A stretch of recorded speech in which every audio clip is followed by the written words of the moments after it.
Well, it certainly was a sad moment of humiliation for President Zelensky, and also for President Trump, to have this very careless conversation over the phone. And I think it is more humiliating for them and more of a problem for both of them than from President Macron or Chancellor Merkel.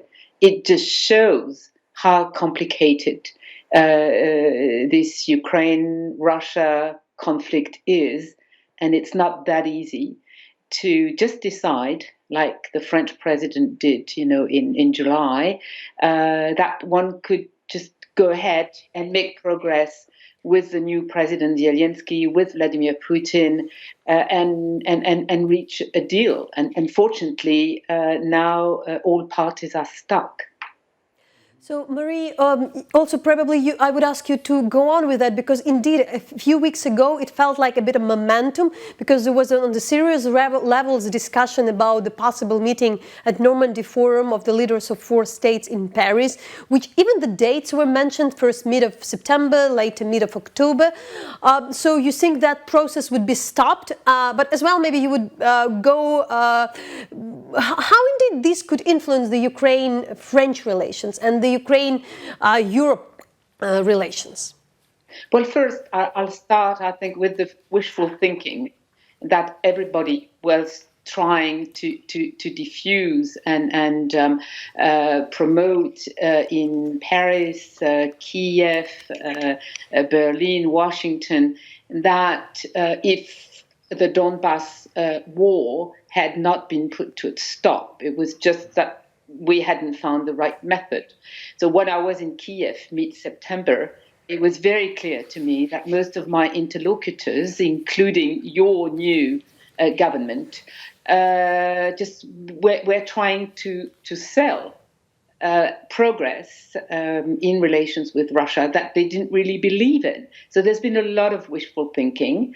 Now the problem is what to do with the high expectations since August of a Normandy format summit in Paris that would, change the odds. Clearly, we don't have a date, so it is postponed, but we don't have a date for this summit, and it seems that none of the preconditions now are met. Now, what I'd like to add is that the Minsk process since 2014-15 has never stopped as a process. The process is on. There are many meetings, not at the level of heads of states and prime ministers, but there are meetings regularly, and the process is still on. We just need now to go beyond this political strategic deadlock. So just shortly, so to what extent Mr. Zelensky command was discussed in Paris, or there was general discussion about the whole conversation? I think the scandal was huge. But as you can guess, the French TV viewer, radio listener, was more into this amazing pressure from Donald Trump personally to asking President Zelensky, to interfere in domestic U.S. affairs. So, we Europeans have lived with this Trump problem now for 3 years. And this is what we're most concerned about. So I would say that President Zelensky was very careless. He certainly damaged his reputation.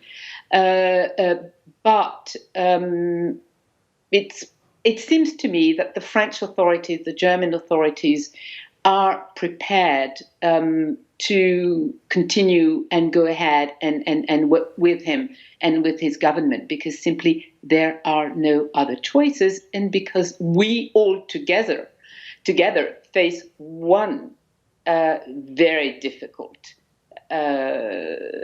partner in this negotiation, it's Vladimir Putin. So we still have to be together to try and make Vladimir Putin move from his position of just no compromise on Donbass.